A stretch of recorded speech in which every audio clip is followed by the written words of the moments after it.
Professeur Humbert, bonjour. Bonjour Sandrine.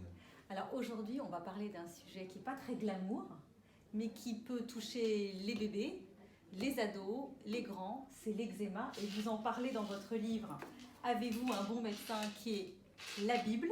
Et j'aimerais que vous puissiez un petit peu nous expliquer ce qu'est l'eczéma, pourquoi ça apparaît, et qu'est-ce qu'on peut faire pour essayer de se soigner. Oui, alors l'eczéma, prenons l'eczéma du nourrisson, c'est quelque chose de très important, c'est même une urgence dermatologique. Il y a peu d'urgences dermatologiques, mais les eczémas sévères du nourrisson en sont une. Pourquoi ? Parce que c'est tout l'avenir de cet enfant qui se conditionne à partir de cet âge-là. Son avenir de peut-être asthmatique plus tard, peut-être les bronchiolites, rhinopharyngites qu'il va faire, etc. Alors, que doit faire une maman quand son enfant a de l'eczéma?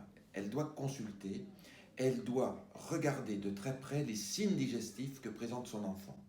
Parce que l'eczéma du nourrisson est toujours lié à une allergie alimentaire ou une intolérance. L'aliment, qui est en l'occurrence le lait, est l'élément délétère chez l'enfant. Et cette maman va constater que son enfant régurgite. On ne doit pas banaliser des régurgitations. On ne doit pas les appeler des reflux et donner un lait anti-reflux. Oui, c'est ce qu'on m'a donné, moi. Ah oui, non, ce n'est pas bien. Quand j'avais mon petit bébé, c'était ce qu'on me disait. Prenez un lait anti-reflux qui était très lourd et très pesant, qui les empêchait de regurgiter. Il suffit de leur serrer le kiki pour arrêter de régurgiter si on veut agir de la sorte. Non. Pourquoi l'estomac rejette le lait? C'est parce que l'estomac se gonfle. L'estomac crée une réaction allergique à l'égard du lait et va tout rejeter.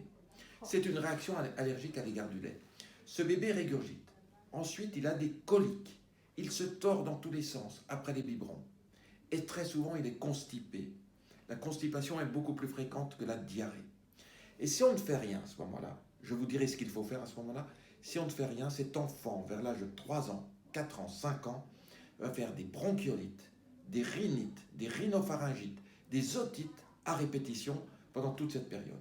Et personne ne saura que c'est parce qu'il est intolérant au lait. Wow. Et plus tard, il va faire de l'asthme, etc. Alors, l'eczéma est le mode d'expression d'un trouble digestif. Alors, que faut-il faire? Quand l'enfant a moins de 6 mois, c'est très simple.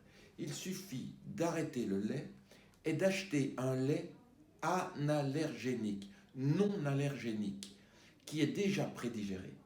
Et ce lait, l'enfant va le prendre et en moins de 8 jours, il n'aura plus mal au ventre et l'eczéma va disparaître sans traitement corticoïde quasiment. Et pour les grands? Alors pour les grands, pour les grands, ça veut dire que vous êtes polysensibilisé. Et donc il faut essayer de trouver quels sont les aliments auxquels vous êtes sensible. On sait qu'à 3 mois vous êtes allergique au lait, vous allez avoir une augmentation exponentielle. C'est-à-dire qu'à 2 ans, vous serez allergique à 4 aliments. Et puis à 3 ans, vous serez allergique à 8 aliments, possiblement. Donc, il faut faire très attention et c'est pour ça qu'il faut agir tôt. Chez un adulte, s'il est possible d'évaluer par le questionnement s'il est intolérant au lait. On va regarder aussi la courbe de croissance quand il était bébé. On va voir que cette courbe de croissance s'infléchit. Au moment où l'eczéma apparaît, le poids n'est plus aussi croissant qu'il devrait l'être. Ce sont des signes simples que le médecin peut constater sur le carnet de santé. Très souvent, on s'aperçoit que les adultes aujourd'hui ont des intolérances au gluten. Et c'est vraiment quelque chose de fréquent, de plus en plus fréquent et très grave. Il y a à peu près une vingtaine d'années, une personne sur 50 000 était intolérante au gluten. Aujourd'hui, nous en sommes à 1 sur 300. Comment vous l'expliquez, ça? Et les dernières études disent même 1 sur 100. Comment on l'explique?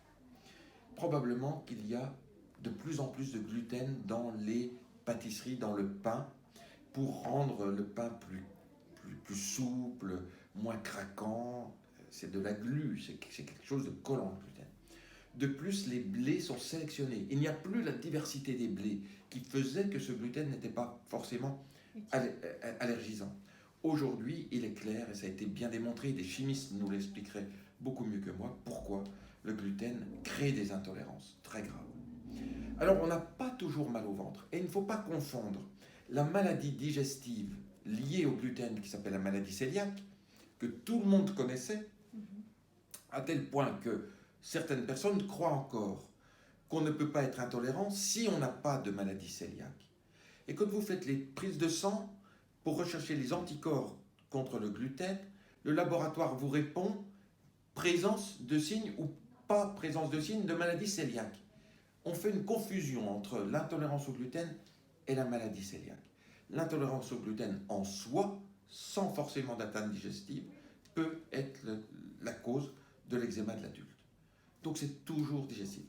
Et si c'est impossible de supprimer les aliments parce qu'il y en a trop, eh bien on a des médicaments par voie générale qui sont immunomodulateurs qu'on va mettre en route, comme on mettrait en route ces traitements dans une polyarthrite rhumatoïde, dans un psoriasis, parce que la qualité de vie est tellement perturbée qu'on ne peut pas laisser une personne avec un eczéma sur tout le corps. C'est invivable.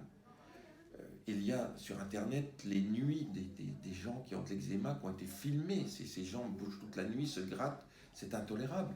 Et puis ça entraîne des conséquences au niveau du cerveau, au niveau des poumons, au niveau de plein de choses. Donc on doit se donner pour objectif de soulager ces personnes. Et les corticoïdes seuls ne peuvent pas suffire. On ne peut pas dire à une personne adulte de se tartiner tous les jours sur l'ensemble du corps. Soyons raisonnables. Autant traiter la cause quand on peut, supprimons les aliments en cause. Et si on ne peut pas, on va mettre un médicament en piqûre ou en comprimé par voie générale. C'est ça que j'aime chez le professeur Humbert. C'est qu'on ne s'occupe pas que des conséquences, on soigne les causes. Merci professeur Humbert. Merci à vous.